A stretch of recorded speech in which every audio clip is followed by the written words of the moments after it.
He just joined the Toronto Raptors, I guess 2 or 3 years ago, and has been great for the Toronto Raptors. And it's been beautiful to watch him grow into the player that he is. He's taken the Raptors to a place where I thought they'd never go. I mean, I thought they were just too scared of LeBron and too scared to go out of the first or second round. But now they're actually showing themselves to be a great basketball team, and you got to give them props for that. But the thing that I really give this brother props for, even more so than what he's doing in terms of basketball, is the fact that he is he has a really interesting set of habits when it comes to money. His financial habits are legendary, pretty much. I mean, in terms of how dedicated he is to playing good basketball, it seems like he's equally dedicated to making sure that he does well financially and doesn't end up broke. And I love that. I love sharing stories like that because it's great to shift the narrative when you start seeing rappers and athletes really doing really good things with their money. It shows evolution in our community. It shows really honestly, it shows what black people what black people can do when we're not under the influence of other people's messages and information. Now, somebody says his contract isn't 94 million, it's worth more than that. I thought that he signed a 5-year deal worth 94 million, but if he signed a max contract, then that makes the story even more interesting, because that means that he's still really being intelligent with his money. He reminds me of Shaquille O'Neal. Shaquille O'Neal does the same thing. Shaquille is a guy who who literally told his kids, he said, if you don't get a master's degree, you won't get any of my money. And a lot of people don't know this, but Shaq is one of those guys who is in that category of athlete who actually makes more money after he finished playing than he did while he was playing. That's very rare. Most athletes don't do that. Most athletes are inverted. You had that one guy that played, Lorenzen Wright, I think that was his name. Maybe I got his name wrong, but he was a center that played for the Memphis Grizzlies. And I remember, after he got done playing, he ended up dead in the woods somewhere, and he had gotten into some shit apparently because he had to find a way to pay off, a lot of, babies' mamas and everything else. And maybe it's not Lorenzen, maybe it's a different name. But I remember an athlete kind of going through that, and it's not uncommon. I mean, these stories are very common. There's a lot of guys that end up in tough situations because they didn't manage their money the right way. I bumped into Antoine Walker on an airplane. He was staring at my woman, which I guess is a compliment to me. It shows me how beautiful she is. I don't get jealous. Jealousy's bad, by the way. If you ever get tempted to get jealous, don't do it. It makes you a weak man. So I'm not a jealous man. When people stare at Alicia, I think it's a compliment. I'm like, okay, yeah, of course they're gonna stare. I stared at you when I first met you, so why wouldn't other men stare at you? But anyway, so Antoine's in there, and it made me think about the fact that Antoine himself was notorious for running through like $110 million or something during the course of his NBA career. And now he makes his money literally by talking about how he wasted his money and how much money he threw away and all that stuff. And you don't want that to be your legacy. So that won't be Kawhi's legacy. That won't be Shaq's legacy. Shaq actually owns, from what I understand, 10% of the Five Guys franchise, which I think is great. I ate at Five Guys last week, and he's actually told his kids, look, I'm not, you're not going to get my money if you don't have a master's degree. So he tells them, if you don't have degrees, you won't get my cheese. And I think that's a beautiful thing to do. I think it's intelligent. I think it shows what kind of a great man he is. I think it shows just, tremendous vision. So anyway, now somebody's mentioned Lorenzen Wright. They said his ex-wife killed him for money, had nothing to do with his money issues. A woman can kill any man. You hear me, Boyce? Well, I'm going to look into that. Thank you, Booker's Rebirth. Actually, I'm going to make a note, and I'm going to investigate Lorenzen Wright and his death. Because from what last time I checked, nobody knew how he died. And also, I do remember them talking about financial problems, but maybe I'm making this up. Maybe this is my imagination running away, with me and telling me things that really aren't true. But if I'm not mistaken, I could have sworn that he had a financial issue or two. And I think Lorenzen Wright had a lot of kids with a lot of women. That's an instant death trap. I don't know why I forgot to put this in my list, but I made a video on drboycetv.com where I was talking about 6 debt traps you don't want to fall into, like student loans, payday loans, gambling debts, credit card debts. And I don't know why I forgot about child support. Oh, IRS debt was one of them. I don't remember. I don't think I mentioned child support, but child support is a financial killer. Child support will murder your bank account faster than anything I've ever seen in my life. So if you are smart at all, if you're worth your weight in sugar, I would encourage you to be careful about how many babies, mamas, and all this other stuff you get, because a lot of these guys, make a lot of money. And what they're doing is when you're taking on a new baby's mama, you're taking on an 18-year financial obligation. You're signing an 18-year, 20-year, 25-year contract where you're going to be required to pay a fixed amount of money for that many years. So it's almost like buying a car where the car note payments are going to last for the next 25 years. I mean, if you want that, fine. But if you don't want that, then don't do it. Somebody says child support. Did you mention child support? And you did mention. Did I mention child support? Okay, I usually do, but I don't remember if I did or not. But if I did, then that's great, because that means I didn't screw up as much as I thought I screwed up. But either way, though, you know, you got to be really careful about family planning. If you plan your family wrong, I don't care how rich you are, I don't care how much money you got, I don't care how paid you think you are right now, you will be unpaid very, very quickly. And a lot of guys end up losing everything because they don't plan ahead. Also, the mothers end up getting their butts kicked too. The single black mother in America has the lowest net worth of any group of people in America. Did y'all know that? Yeah, literally, the single black mother has the lowest net worth of any group of people in America. So that's just something for you to chew on. Now, let me give you a few facts about Kawhi in terms of what they're reporting, in terms of what he does with his money. Hit the thumbs up button. If you haven't hit the thumbs up button, please do that. Also, make sure you subscribe while you're here. Now, I'm looking here at the story, which is on CNBC. And it says that the title is "Why NBA Star Kawhi Leonard Still Drove a 20-Year-Old Car After Signing a $94 million Contract." Now, this was done in June 10th, 2019. So if he did sign a new max deal, then it must have happened. Well, I mean, did it happen today? Because today's June 11th. That's the day I'm doing this video. And this article is from June 10th. So CNBC may have the numbers wrong. But either way, 94 million, 250 million, doesn't matter. Most people making that kind of money aren't driving 20-year-old cars. And it says that NBA star Kawhi Leonard will take the floor at Toronto's Scotiabank Arena Monday night with a chance to win the city's first ever NBA championship with a win over the Golden State Warriors. And although the 27-year-old Leonard signed, 27 years old, wow, I didn't know he was that young. Sheesh, are you kidding me? Damn, dude. Wow, this brother's going to do all right. And though the 27-year-old Leonard signed a 5-year, $94 million deal in 2015, made a salary of over $23 million this past season, and is on the verge of free agency, where he'll certainly demand a new contract that dwarfs his last, Leonard has managed to remain one of the world's most down-to-earth star athletes. For instance, as of 2016, during a season which Leonard earned $16 million playing for the Spurs, the NBA All-Star was still driving the same beat-up SUV he'd had since high school.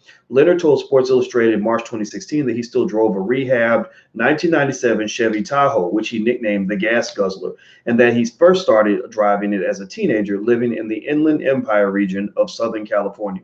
So apparently that, you know, he's got this car that he's loved since high school. He says it runs and it's paid off. Those are his words. He says a four-door 1997 Chevy Tahoe LS with no added options is only worth as much as roughly $1,390, according to auto information site Edmunds. So literally, he's driving this car that's worth just $1,390, even though at an income of $16 million a year, you're making about $1.3 million a month. That's fascinating to me, because it speaks to a couple of things. One, it speaks to, you know, obvious frugality. Like he probably, the chances of him going broke are slim to none. But also, but to be honest with you, when a person is that miserly with their money, I think they have gone a little bit overboard. It's like almost like a financial version of like anorexia or bulimia.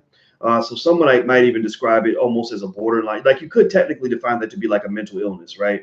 When I talk to you guys about being financially intelligent, I'm not saying go out here and make $100 million and drive a 20-year-old car, right? You can have a regular income, drive a nice car, a 3-year-old car, and still be incredibly financially, very financially secure, financially safe. So I'm just going to be 100% transparent in terms of saying that there are examples of wealthy people who have a hoarding problem, or who, you know, are a little bit too miserly to the point where, you know, therapists need to be called to see like what's going on here. Now, I'm not saying that's what's going on with him, though. You know, he may just have a philosophy, a life philosophy that just says, I want to live like a Spartan life, because money and material things don't matter to me. I just want to be an NBA champion, and the best way for me to be my best is to not spoil myself, right? You've heard about that. You know, you had Muhammad Ali would go and, you know, live up in the woods and, you know, live like a poor man just so he could stay tough, because there is something that you gain when you struggle a little bit that you lose when everything gets easy.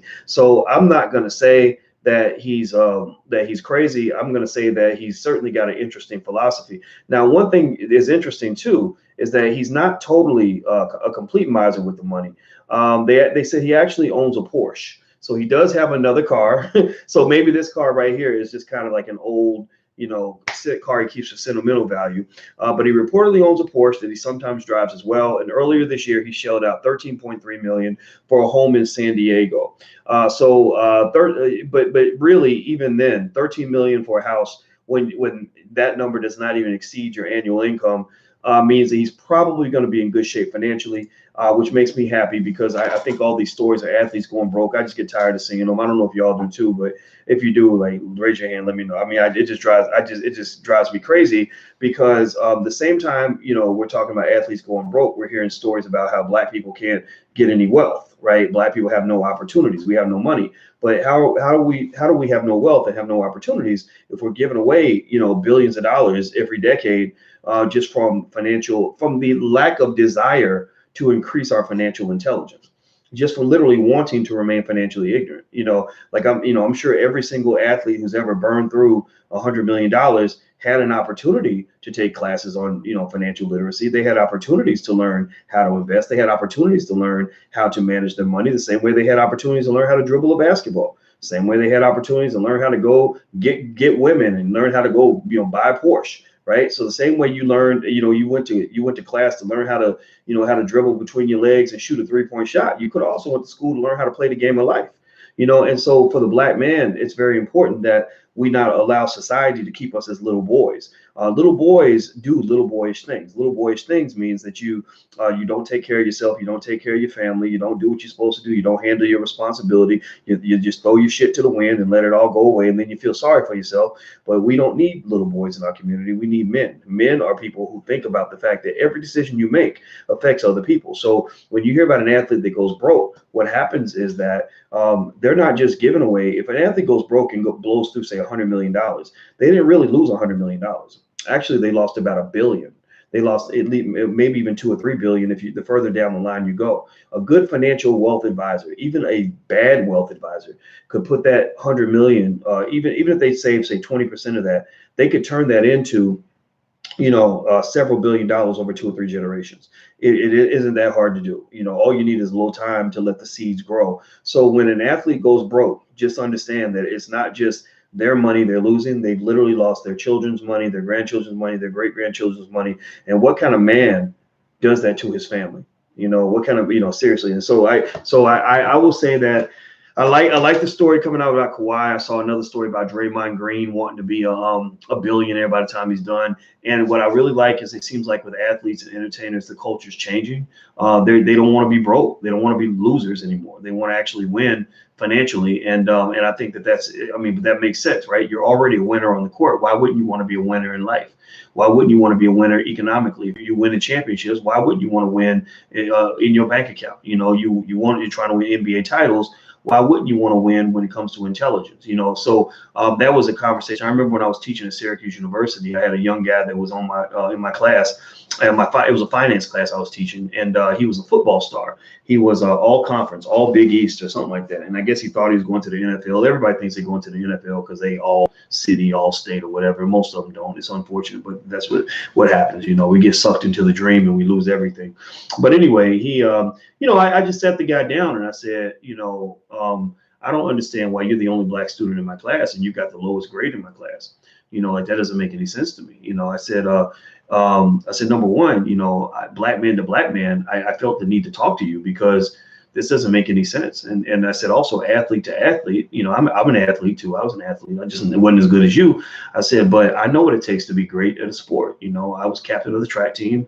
I knew how much hard work I had to put in. I knew I played football. I know what 2-a-day practices feel like. You play at a high level. So you had to memorize a playbook this thick. You had to jump through all kinds of hoops and have all kinds of discipline, all kinds of focus, all kinds of commitment, all kinds of dedication, all kinds of hard work, put in all kinds of labor so you can go out here and run and jump in front of these white folks and get them to cheer for you when you score touchdowns. I said, you had to put on all of that work to do that. I said, so why would you not put in the same amount of work for your own damn future? Like seriously, I said, not only should you be doing well in my class, you should have the highest grade in my class, because none of these other students in this class knows anything about what it's like to go out in a stadium with 100,000 people and score a touchdown with another 2 million people watching on TV. None of these people in this class know anything about the difficulty of the two-a-day practices, taking all them hits, going out here and having to, to memorize a playbook with 200 pages in it, West Coast defense, East Coast offense, whatever it's offensive defensive schemes y'all running. Like, they don't do all of that, and you do that successfully. So all I'm just trying to say to you is, I don't think you should change who you are. You don't have to be like me. I mean, maybe I'm a nerd. I don't know. Maybe you don't want to be like me, but I said, just be yourself, be yourself, but be yourself all the time. Don't turn off your greatness just because you're not out tap dancing for white people. Like we'll do that as Black people. We will literally be extraordinary when it comes to dribbling a basketball or throwing a football. We will become motherfucking scientists when it comes to how to run an offensive or defensive scheme on a football field, but act like we're retarded when it comes to like learning math and biology or how to start businesses or all the things that are going to really matter in your life. Like the education is what's going to matter in your life, not sports. So why are we geniuses at sports and average at everything else?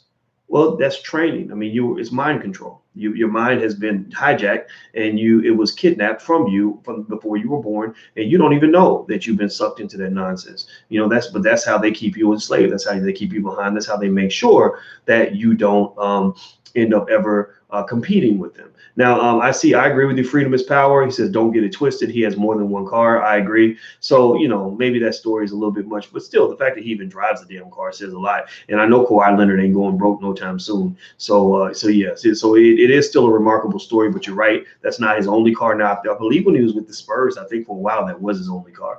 But I think the stories like this are important because I think it's important to show support and respect for those Black men that are changing the game, that are trying to shift the narrative, that are trying to, do things that are intelligent for their people. And I just want to applaud these guys, because I've seen a lot of progress, seriously. So tell me, yes or no, yes or no, yes or no, yes or no. Has anybody else noticed that there's progress when it comes to athletes? Like, has anybody else noticed that the athletes seem to be elevating their thinking, that rappers seem to be rapping a little bit differently than they did at the start of the decade? Does anybody else notice that? Yes or no? Like, do you agree? Do you disagree? Do you think that it's still the same old coonery, or do you think it's getting better? What do you think? Who do I got in Game 6? I got the Warriors, man. I believe in the Warriors, but then again, maybe I just gotta be convinced, But I don't think the Raptors. I think the Warriors might surprise them a little bit. But okay, I see a lot of yeses. Okay, Richie, D-Matt, Julian, DB, yes. Let's see, Iceman 1500, yes, no doubt they're making progress. Dino says not rappers. I think some rappers are, some rappers aren't. I think that the rappers over the age of 30 seem to be evolving. I think the rappers under 20, it's like 50-50. Some of them get it, some of them don't. For every Kendrick Lamar, you got about 2 or 3 Kodak Blacks and what's that other dumbass dude? Lil Pump. I don't even know if he's black. Is Lil Pump black? Do y'all even know who Lil Pump is? Yes or no? Who knows who Lil Pump is? Am I just the only weirdo because I know who Lil Pump is? I have to keep up with these things because I've been on the Breakfast Club a bunch of times. I like to know who all the rappers are. Yeah, Lil Pump is this little piece of shit asshole who's out here literally mass promoting drug addiction to young teenagers, which it just pisses me off. Let me look this dumbass's name up. Hit the thumbs up button. Please hit the thumbs up button. I can't. I wish I could show you guys his picture. I don't think he's black. He might be Hispanic. He might be like Tekashi 6ix9ine, the guy that pretended to be a gangster until the fans leaned on his ass, and then he became like a rat of the century. Because he really wanted to go back to being a scared little white boy again. Yeah. So Gazi Garcia. Garcia sounds like a Hispanic name. He's known as Lil Pump. He's an American rapper and songwriter. He's known for his hyperactive public persona, where he's often portrayed taking drugs, particularly marijuana, lean, and Xanax. He can often be seen on social media in unwise behavior. He's also known for shouting catchphrase, "E skeet it." Let's get it. Okay. All right. Whatever. Let me see. He was born in Miami. In a 2018 interview with J. Cole, Garcia stated his parents were from Colombia and they divorced when he was 6. His mother later moved to Miami after giving birth to his older half brother. See, one thing I can tell you is that so it sounds like he's Colombian. one thing you notice is in common with a lot of these really jacked up rappers, like going all the way back to guys like Bobby Shmurda, stuff like that. Like Tekashi 6ix9ine is basically the new Bobby Shmurda. He's a rapper who came out of nowhere, became the hottest rapper in the world, and then suddenly, the feds pop him because they're dumbasses. They confess on records, like they literally will rap about like their weapons and killing people, and then they'll do a video with all their illegal weapons in the video. So then the feds are like, oh, this is an easy promotion for me. This is so they can go and just lock them up, take them all away, and give them 80 years in prison. And then the record label says, oh, I guess we got to go find a new nigga next year because the Negroes we have are disposable, right? But it ain't just black people. Some of these guys are not even black, and they're stupid too. They're not all stupid. I'm sorry. Let me just say it in a different way. I would say that that some of them, unfortunately, they have to be dealt with in a firm way, I believe, because anybody who knows anything about opioids, does anybody know, yes or no, does anybody know how horrible, how destructive opioids are? Like how hard it is to get off of that shit once you get started. Yeah, he owns his own publishing. I think that's great, but money ain't everything. Pay my ism. I see what you're saying. He's 18 and he owns his publishing. Good for fucking him. But don't matter if you're making all your goddamn money and you fucking up the whole fucking community with your shit. Seriously, you out here like literally mass promoting, marketing drug addiction. You're marketing drug addiction. Do you know the FDA does not allow people to market drugs on TV? Why? Well, because advertising works. Advertising works. And rappers are the greatest influencers in our society. There's nobody that influences people more than rappers. That's why they took over hip hop in the early 90s and turned it into a weapon of mass destruction. Because X-Clan had black people wanting to be super black. KRS-One had black people wanting to learn. What was it? Public Enemy had black people wanting to fight the power. So they said, okay, we need to flip this. We need to flip it on its head and get black people to go murder each other. I watched old movie today, which was really good. We showed it to our 12-year-old called Tales from the Hood. Does anybody remember Tales from the Hood? Anybody remember Tales from the Hood? Tell me if you remember Tales from the Hood. Tales from the Hood, if you haven't seen it, best movie, amazing movie. And I watched it again, and I got a chance to see it from a different point of view. And it was really, really a conscious movie, but it's very entertaining, very, very good. There's this part at the end where this guy's he loves to go around killing other black people, and he's in a jail cell next to a racist white man who's got these Nazi tattoos and Hitler tattoos and all kill nigga die on his arm and all that. And the guy gets pissed off because the white guy's talking about killing black people, and he's like, I like you. He said, I want you to join my army. He's like, man, fuck you, motherfucker. And he said, well, the guys you all killed, what color were they? He said, I like you. Basically like you're doing my job for me.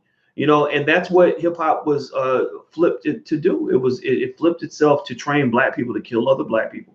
And to mass market it to the point where you became desensitized to your own death, your own suffering.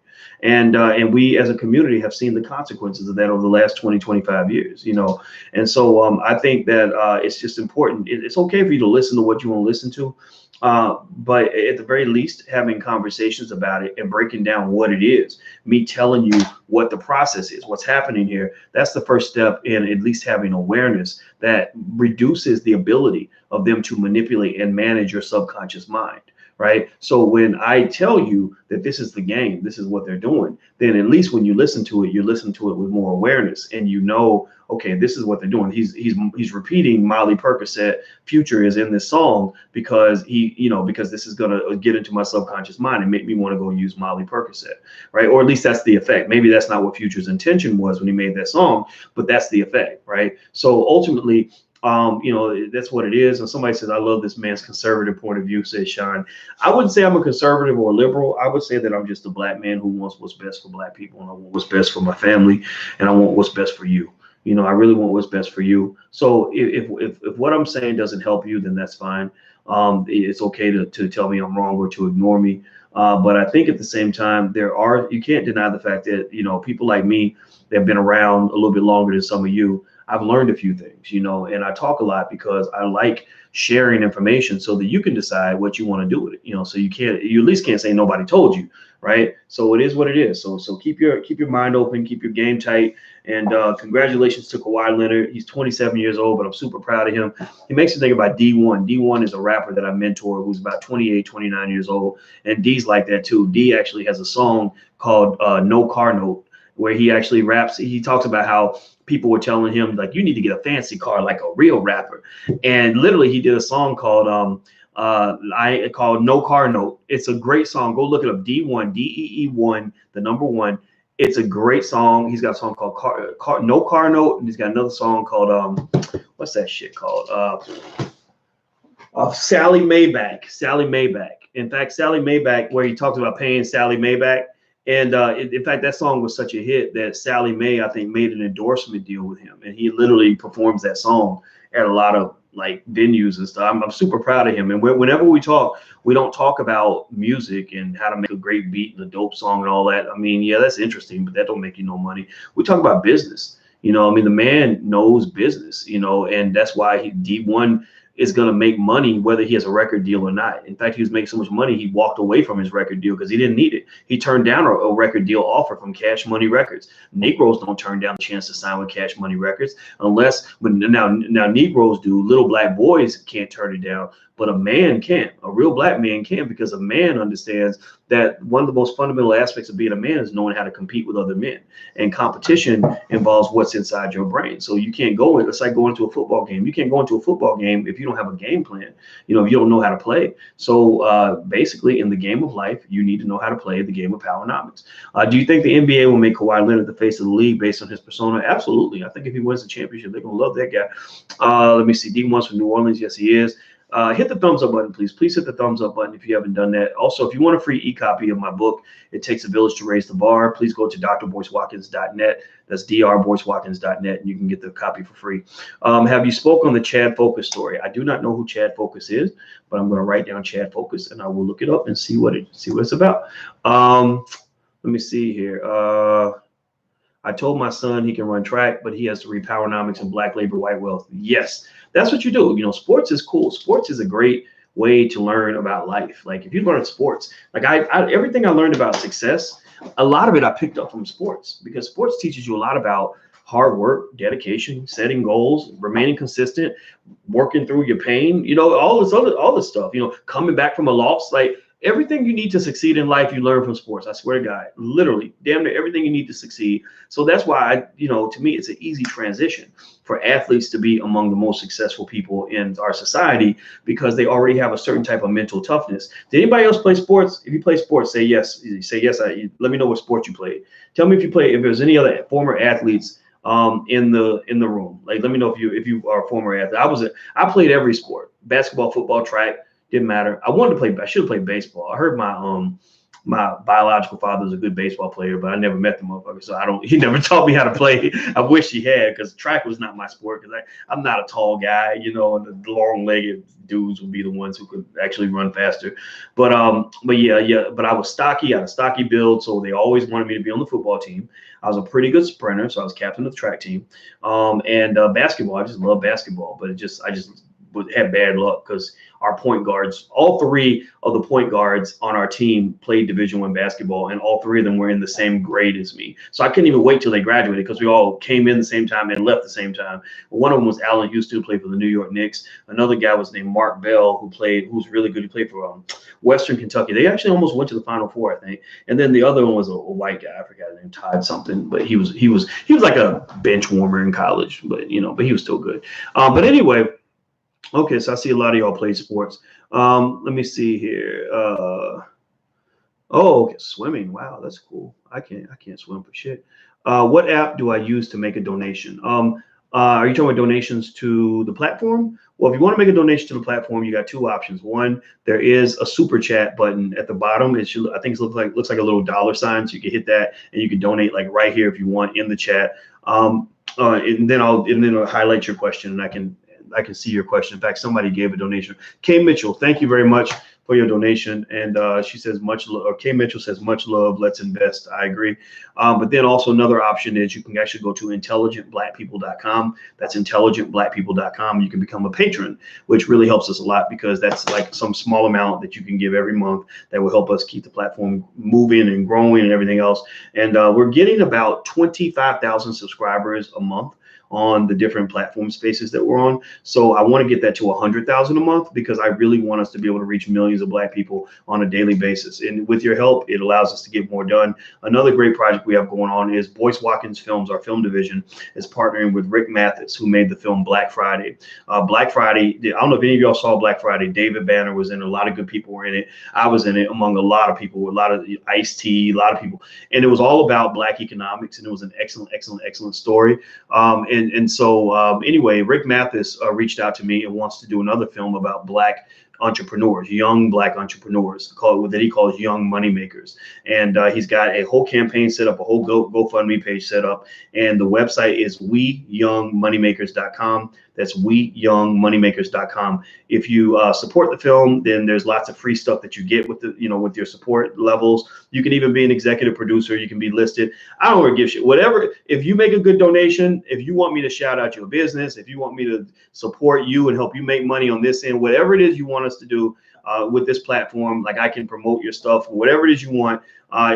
Your support would mean a lot, and I would want to give you something back. So please go to weyoungmoneymakers.com and support this film. It's going to be a great project. Rick Mathis is going to make the movie, and I'm going to be the guy. I'm going to be basically the evangelist. I'm going to be the hype man who's going to basically let everybody know about it. He's actually going to get it done. And those are the kinds of deals that you have to make in the Black community to build a new Black Hollywood. So that's what our goal is, and it's going to be amazing. And it's already started. The revolution has begun.